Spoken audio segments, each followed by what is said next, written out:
नमस्कार दोस्तों, आज हम एक नालायक बेटे की कहानी सुनेंगे।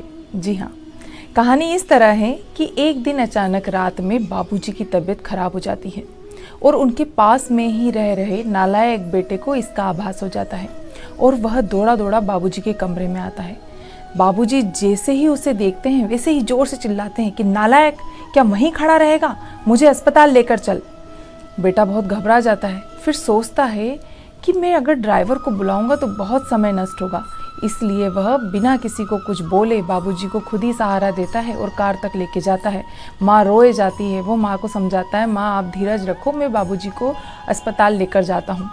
बाबूजी को कार में बैठाता है और अस्पताल की ओर दोनों रवाना होते हैं।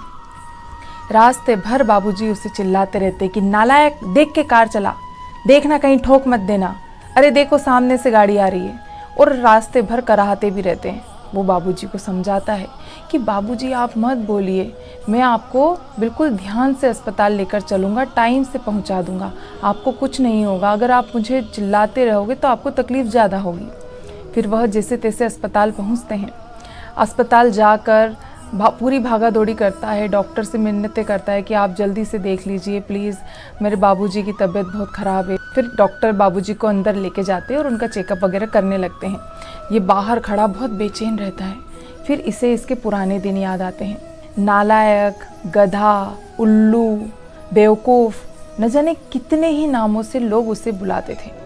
वो पढ़ाई में थोड़ा कमज़ोर था, इसी कारण उसे ये सब बातें सुननी पड़ती थी। लोग ये भी कहते थे कि देखना, इसे तो चपरासी की नौकरी भी नहीं मिलेगी, देखना इसे तो हमाली ही करना पड़ेगी, कोई लड़की नहीं देगा। और जब शादी हुई तो फिर सब ये भी कहने लगे कि बेचारी वो लड़की की तो किस्मत ही फूट गई जो इस नालायक के पल्ले पड़ी। ये अपनी ज़िंदगी में सारे उलाहने चुपचाप सुनता रहा, कभी किसी को कुछ नहीं कहा, कोई जवाब नहीं दिया। पर एक माँ ही थी जो उसे उसके नाम से बुलाती थी। किंतु आज बाबूजी को कुछ हो गया तो वो भी इसे नालायक कहेगी। ऐसा विचार आते ही उसका मन काँप जाता है और वह अस्पताल में ही बने मंदिर में भगवान से प्रार्थना करने लगता है कि भगवान आज कुछ भी हो जाए, बाबूजी को कुछ ना हो, मैं आपसे बस यही प्रार्थना कर रहा हूँ कि मेरे बाबूजी को जल्दी ठीक कर दो। और इसकी प्रार्थना का असर कहें या योग, बाबूजी का जब चेकअप करके डॉक्टर बाहर आते हैं तो कहते हैं बाबूजी को कोई ज़्यादा प्रॉब्लम नहीं है, हम 1-2 घंटे ऑब्जर्वेशन में रख के बाबूजी को छोड़ देंगे। तब इसके मन को चैन मिला। फिर ये बाबूजी को लेकर घर आता है और जैसे ही कमरे तक लेके जाता है वैसे ही बाबूजी चिल्लाने लगते हैं, नालायक छोड़ मुझे, तू तो सोच रहा होगा कि आज तो बुड्ढा निपट गया, तू तो चाह ही रहा होगा कि मैं कभी हॉस्पिटल से लौट कर ना आऊँ ताकि तुझे कोई कुछ बोलने वाला ना रहे।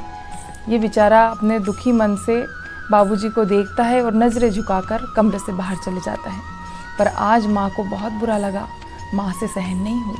माँ ने कहा कि क्यों तुम उसके बेचारे के पीछे पड़े रहते हो, वो कभी आपको जवाब नहीं देता और आप जब देखो तब उसे नालायक नालायक कहकर बुलाते रहते हो और न जाने क्या क्या बोलते रहते हो। इस घर में आपके 2 लायक बेटे भी रहते हैं जो अपनी बीवी और बच्चों के अलावा कुछ नहीं करते हैं, ना कभी हमें देखते हैं, ना हमारा हाल पूछते हैं। और ये बेचारा जैसे भी हो अपने बल पर अपने बीवी बच्चों को पाल रहा है, हमें देखता है, हमारी दवा का खर्चा उठाता है, हमारे घर आने जाने वाले रिश्तेदारों को देखता है, पूछता है, सबकी आओ भगत करता है, और आप इसी को बोलते रहते हैं। और वो जो 2 लायक बेटे हैं आपके, उन्हें सिर्फ अपने बीवी बच्चे और सास ससुर के आगे कुछ नहीं दिखता है। तो बाबूजी कहते हैं कि कैसी बातें करती हो भगवान, क्या मुझे नहीं दिखता ये सब चीज़? किंतु मैं इस डर से कि कहीं ये भी मेरे लायक बेटों की तरह खुद को लायक समझने लगा तो फिर हमें नहीं पूछेगा, इसी डर से मैं उसे नालायक कहते रहता हूँ और उसे ये एहसास दिलाता हूँ कि वह किसी काम का नहीं है। अरे मेरा इतना श्रवण कुमार जैसा बेटा है, किसी के सामने मैं कुछ भी बोल देता हूँ, कभी पलटकर जवाब देना तो दूर, मुझे नज़रें उठाकर देखता तक नहीं है, चुपचाप रहता है। क्या इतने प्यारे बच्चे को गले लगाने का मेरा मन नहीं करता? मेरी कितनी आत्मा दुखती है ये मैं ही जानता हूँ, किंतु इस डर से कि कहीं ये मुझसे दूर ना हो जाए इसलिए मैं इसे नालायक नालायक कहते रहता हूँ। और तुम इसे मेरा स्वार्थ कहो या कुछ भी, मैं आज हाथ जोड़कर तुमसे माफ़ी मांगता हूँ और ये कहता हूँ कि मैं अपने आप को नहीं बदलूँगा, मैं जब तक ज़िंदा हूँ मैं इसे ये नालायक ही कहते रहूँगा। और बाबूजी रोने लगते हैं। माँ जाके उनके हाथ पकड़ती है और माँ भी रोने लगती है। बाहर खड़ा नालायक बेटा ये सब बातें सुनते रहता है। उसके आंसू बहने लगते हैं जो रुकने का नाम ही नहीं लेते।